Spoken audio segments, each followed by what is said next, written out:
देखिए हमारा अगला प्रश्न है, निम्नलिखित अभिक्रियाओं के लिए संतुलित रासायनिक समीकरण लिखिए एवं प्रत्येक का प्रकार बताइए। तो ये यहाँ पर कुछ अभिक्रियाएं दे रखी हैं, शब्द समीकरण दे रखी हैं, तो इन शब्दों के रूप में जो अभिक्रिया दे रखी है, ठीक है, इनके लिए क्या लिखना है, हमें रासायनिक समीकरण लिखना है। और रासायनिक समीकरण लिखने के बाद फिर इनका क्या करना है, हमें इनका प्रकार भी बताना है कि कौन सी अभिक्रिया किस प्रकार की है, मतलब कौन सी अभिक्रिया इसमें अभिक्रिया जो है वो विस्थापन है, संयोजन है, द्विविस्थापन है, अपक्षेपण है, कौन सी अभिक्रिया वो हमें इसमें बताना है। तो ठीक है, तो सबसे पहली रिएक्शन देखिए कौन सी दे रखी है, पहला जो रिएक्शन दे रखी है इन्होंने वो दी हुई है potassium bromide plus barium chloride, आपस में दोनों क्रिया कर रहे हैं, क्रिया करके पोटेशियम आयोडाइड और बेरियम ब्रोमाइड बना रहे हैं। ठीक है, तो पहले क्या दिया, पोटेशियम ब्रोमाइड। पोटेशियम ब्रोमाइड क्या होता है आपका KBr, पोटेशियम ब्रोमाइड। और ये क्या है, AQ। AQ मतलब ये विलयन के रूप में है, जलीय विलयन, AQ एक्वस सॉल्यूशन। ठीक है, तो AQ में इसका सिंबल मॉलिक्यूलर अवस्था का प्रतीक। ठीक है, इसके बाद बेरियम क्लोराइड। बेरियम क्लोराइड क्या होता है, BaCl2, बेरियम क्लोराइड BaCl2। ठीक है, ये भी आपका विलयन के रूप में है, तो इसमें भी मैंने आगे AQ लगा दिया, एक्वस सॉल्यूशन। आगे एरो, फिर क्या दिया, पोटेशियम आयोडाइड। पोटेशियम आयोडाइड क्या हो जाएगा, KI, पोटेशियम आयोडाइड। ये भी एक्वस सॉल्यूशन के रूप में है, तो इसमें भी मैं AQ लिख दिया। और प्लस क्या दिया है, बेरियम ब्रोमाइड। बेरियम ब्रोमाइड मतलब Ba और Br, BaBr2। ठीक है, ये बेरियम ब्रोमाइड हो गया। और ये क्या, ये हमारा सॉलिड के रूप में है। ठीक है, तो ये अभिक्रिया हमने लिख दी है। सबसे पहले अभिक्रिया को बैलेंस करना है, अभिक्रिया बैलेंस है कि नहीं है। सॉरी, ये बेरियम क्लोराइड है, बेरियम आयोडाइड है।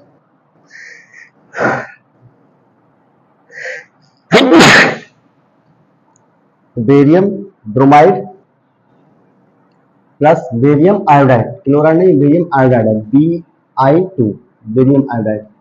ठीक है, बेरियम आयोडाइड होगा Bi2। अब इस रिएक्शन को हमें बैलेंस करना है, तो बैलेंस देखिए कैसे है, इधर देखिए बेरियम ब्रोमीन कितने हैं, बेरियम ब्रोमाइड, इधर ब्रोमीन कितने हैं, एक है, उधर ब्रोमीन दो है, Br2, दो ब्रोमीन, इधर ब्रोमीन एक है, तो हम क्या लगा देंगे, यहाँ पर दो लगा देंगे। जैसे मैं दो लगाए, तो इधर भी देखिए दो ब्रोमीन है, इधर भी दो ब्रोमीन है, और इधर भी दो ब्रोमीन हो गए। अब इधर के आगे दो लगने से के कितना है, इधर दो है, उधर के कितना है, एक है, तो यहाँ पर दो लगने से यहाँ पोटेशियम दो हो गए। अब यहाँ पर भी पोटेशियम दो करना, तो यहाँ हम आगे दो लगा देंगे, तो इधर भी पोटेशियम कितने हो गए हमारे, तो पोटेशियम कितने हो गए, दो हो गए। अब देखिए आयोडीन कितना है, इधर I2, दो आयोडीन है, इधर भी आगे दो लगा, तो इधर भी आयोडीन कितने हैं, दो है। इसके अलावा अगर देखें ब्रोमीन, देखें कितना दिया, वो बेरियम, बेरियम कितना है, अकेला है, एक बेरियम है, इधर भी बेरियम कितना है आपका, एक। ठीक है, तो ये रिएक्शन आपकी बैलेंस है। ठीक है, पोटेशियम दोनों तरफ दो दो है, ब्रोमीन दोनों तरफ दो दो है, बेरियम दोनों तरफ एक एक है, और आयोडीन इधर भी दो है और आयोडीन इधर भी दो है, आगे दो लगा, इसमें दो आयोडीन। ठीक है, अब हमें ये बताना है कि ये अभिक्रिया किस प्रकार की है, ये कौन से प्रकार की अभिक्रिया है। तो आप देखिए किस प्रकार की अभिक्रिया है, ये जो है आपकी एक द्विविस्थापन अभिक्रिया। कौन सी विस्थापन अभिक्रिया है, द्विविस्थापन अभिक्रिया। कैसे द्विविस्थापन अभिक्रिया, देखिए इसमें ये पोटेशियम है, यह आयनों का आदान प्रदान हुआ है, इधर से पोटेशियम आयन ने ब्रोमीन आयन को यहाँ से बेरियम के आयन को हटाया है। ठीक है, पोटेशियम इधर से आया, यहाँ से देखिए यहाँ पर ब्रोमीन के साथ क्या पोटेशियम है, लेकिन यहाँ पर ब्रोमीन के साथ पोटेशियम है क्या, नहीं है, क्या चीज, बेरियम है। तो मतलब यहाँ से जो आयोडीन के साथ कौन था, बेरियम था, तो क्या करा है, पोटेशियम ने आयोडीन से बेरियम को हटा दिया, आयोडीन के साथ बेरियम था, इसको हटा दिया, खुद बाहर जुड़ गया, और बेरियम ने किसको हटाया, पोटेशियम को हटाया। ठीक है, पोटेशियम में आयोडीन के साथ कौन है, यहाँ पर बेरियम, यहाँ पे आयोडीन के साथ बेरियम है क्या, नहीं है। तो इसका मतलब क्या है, पोटेशियम ने क्या करा है, पोटेशियम ने इस बेरियम को हटा दिया, खुद वहां जुड़ गया है। और इसी तरह से क्या है, बेरियम है, बेरियम ने क्या करा है, ब्रोमीन के साथ कौन था, पोटेशियम था, लेकिन ब्रोमीन के साथ पोटेशियम है नहीं है, कौन है, बेरियम। तो मतलब क्या करा है, इससे पोटेशियम ने किसको हटा दिया है, जो बेरियम है इसने क्या किसको हटा दिया, पोटेशियम को हटा दिया। ठीक है, तो ये अभिक्रिया हमारी बैलेंस है। ठीक है, अगला देखिए क्या दिया है, दूसरा reaction zinc carbonate. Zinc carbonate मतलब क्या है, ZnC,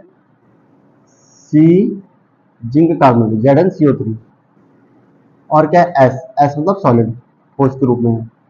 आगे क्या है जिंक ऑक्साइड, जिंक ऑक्साइड क्या हो गया ZnO, ये भी सॉलिड है। प्लस क्या चाहिए कार्बन डाइऑक्साइड, कार्बन डाइऑक्साइड क्या है CO2, ये भी ये क्या है ये आपका गैस होगा, क्या चाहिए होगा गैस, तो ये है आपके गैस के रूप में कार्बन डाइऑक्साइड। ठीक है ये भी देखिए हमने रिएक्शन, ये रिएक्शन हमने लिख दिया। अब पहले रिएक्शन को बैलेंस करते हैं, रिएक्शन का दोनों तरफ बैलेंस है, इधर Zn एक है, इधर भी Zn कितना है एक है, इधर ऑक्सीजन कितने हैं O3 तीन ऑक्सीजन है, तो दो ऑक्सीजन इसमें है और एक ऑक्सीजन इसमें है, दोनों तरफ दो ऑक्सीजन है। इधर क्या चाहिए कार्बन एक है, उधर भी कार्बन कितना है एक कार्बन है। ये एस एस और ये जी, ये तो क्या है ये तो आपके अवस्था के प्रतीक है कि ये जो हमने यौगिक लिए वो किस अवस्था में, तो ये गैस के रूप में है, ये सॉलिड के रूप में है ठोस के रूप में, ये भी सॉलिड ठोस के रूप में, ठीक है सर रिएक्शन बैलेंस है। अब ये अभिक्रिया का प्रकार बताना है ये किस प्रकार की अभिक्रिया है, तो आपने देखा ये अभिक्रिया क्या है ये एक वियोजन अभिक्रिया है, देखिए जिंक कार्बोनेट है ये क्या है ये वियोजित होकर जिंक ऑक्साइड कार्बन डाइऑक्साइड में टूटा है। ठीक है जिंक कार्बोनेट है ये वियोजित हुआ है, ये टूटा है किस किस में जिंक ऑक्साइड में और कार्बन डाइऑक्साइड में, तो ये कौन सी अभिक्रिया है ये आपकी वियोजन अभिक्रिया, कौन सी है वियोजन अभिक्रिया।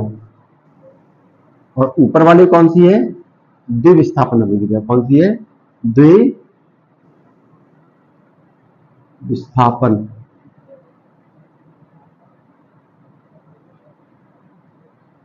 ये आपकी द्विविस्थापन अभिक्रिया है।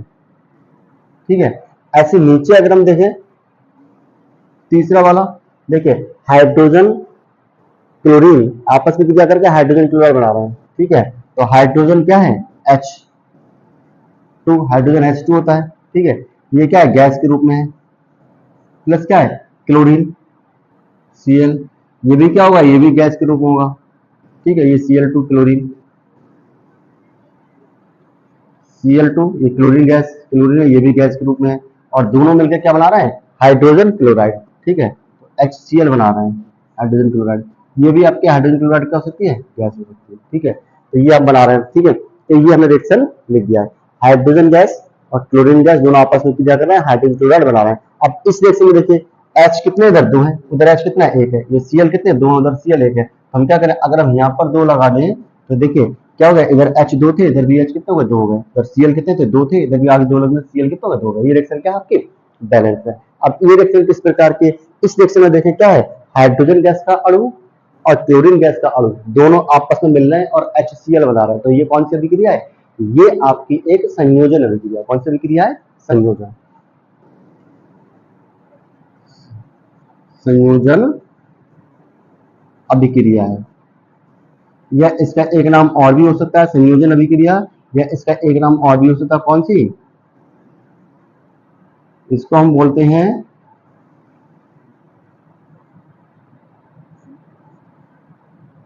संयोजन अभिक्रिया, या फिर इसको हम बोलते हैं योगात्मक अभिक्रिया, क्योंकि इसमें क्या ये दोनों का योग हो रहा है ये बनना, तो ये योगात्मक अभिक्रिया इसको हम कह सकते हैं। ठीक है अगला देखिए चौथी रिएक्शन कौन सी है, देखिए चौथी रिएक्शन देखिए मैग्नीशियम, मैग्नीशियम मतलब Mg और क्या देखा है ना एस मतलब सॉलिड ठोस के रूप में है, प्लस हाइड्रोक्लोरिक अम्ल, हाइड्रोक्लोरिक अम्ल क्या होता है आपका HCl, ये आपका हाइड्रोक्लोरिक अम्ल है, और ये कौन सा है ये आपका AQ एक्वस सोल्यूशन है। ठीक है ये दोनों आपस में क्या कर रहे हैं हम बना रहे हैं मैग्नीशियम क्लोराइड, मैग्नीशियम क्लोराइड क्या होता है आपका MgCl2, और ये क्या है ये भी आपका AQ मतलब एक्वस सोल्यूशन है, प्लस क्या है आपका हाइड्रोजन, हाइड्रोजन मतलब H2 गैस, जी मतलब गैस के रूप में हाइड्रोजन गैस हो गया। ठीक है अब ये रिएक्शन देखिए कौन सी रिएक्शन है। ठीक है तो इसमें देखिए क्या है मैग्नीशियम और HCl दोनों मिलकर क्या बना रहे हैं मैग्नीशियम क्लोराइड बना रहे हैं और हाइड्रोजन गैस बन रही है। ठीक है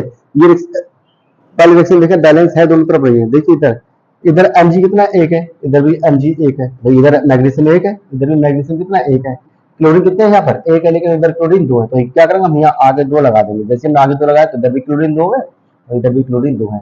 ठीक है आगे दो लगने से हाइड्रोजन इधर दो हो गए, इधर भी H2 मतलब हाइड्रोजन दो है, तो ये भी रिएक्शन क्या है आपकी बैलेंस है। ठीक है तो ये भी रिएक्शन बैलेंस है, और ये अभिक्रिया देखिए किस प्रकार की है, इसमें हम देखेंगे ये एक विस्थापन अभिक्रिया है, कौन सी अभिक्रिया विस्थापन, क्योंकि इस अभिक्रिया में क्या है मैग्नीशियम जो है उसने क्या करा है हाइड्रोजन को यहाँ से विस्थापित किया, हाइड्रोजन यहाँ से हट जाएगा, देखिए मैग्नीशियम इधर से चल के आया इसने हाइड्रोजन को यहाँ से क्या कर दिया, विस्थापित कर दिया और खुद वहां पे जुड़ गया। ठीक है, तो मैग्नीशियम ने हाइड्रोजन को विस्थापित कराया और खुद वहां पे जुड़ गया मैग्नीशियम, तो मैग्नीशियम का क्लोराइड बन गया और हाइड्रोजन हट गया गैस के रूप में। ठीक है, तो ये कौन सी अभिक्रिया है, विस्थापन अभिक्रिया। कौन सी अभिक्रिया है, विस्थापन।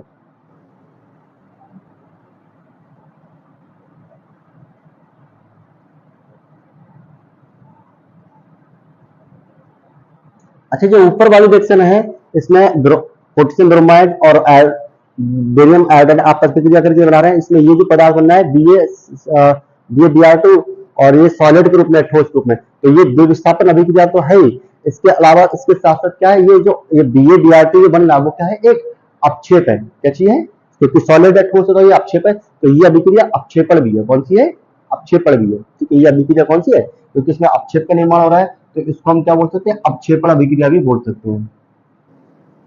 अपक्षेपण अभिक्रिया, ये विस्थापन तो है, इसके साथ साथ ही अपक्षेपण अभिक्रिया भी है। भाई ये दो का ये भी एक्वस सॉल्यूशन है, पोटेशियम ब्रोमाइड का जलीय विलयन और बेरियम आयोडाइड का जलीय विलयन, दोनों विलयन हमने मिलाए और पोटेशियम आयोडाइड बना और बेरियम का ब्रोमाइड बना। तो बेरियम ब्रोमाइड जो बना वो सॉलिड है, ठोस है, और ठोस है तो ये क्या बर्तन के अंदर क्या नीचे बैठेगा। भाई एक बर्तन के अंदर हमने ये दोनों विलयन को मिक्स करा, मिक्स करने हमने देखा ये बेरियम ब्रोमाइड क्या होगा, ये अपक्षेप के रूप में नीचे बैठ जाएगा, क्योंकि ठोस है तो नीचे बैठेगा, नीचे बैठेगा तो ये अपक्षेप है, तो अब ये अपक्षेप अभिक्रिया भी है। ठीक है,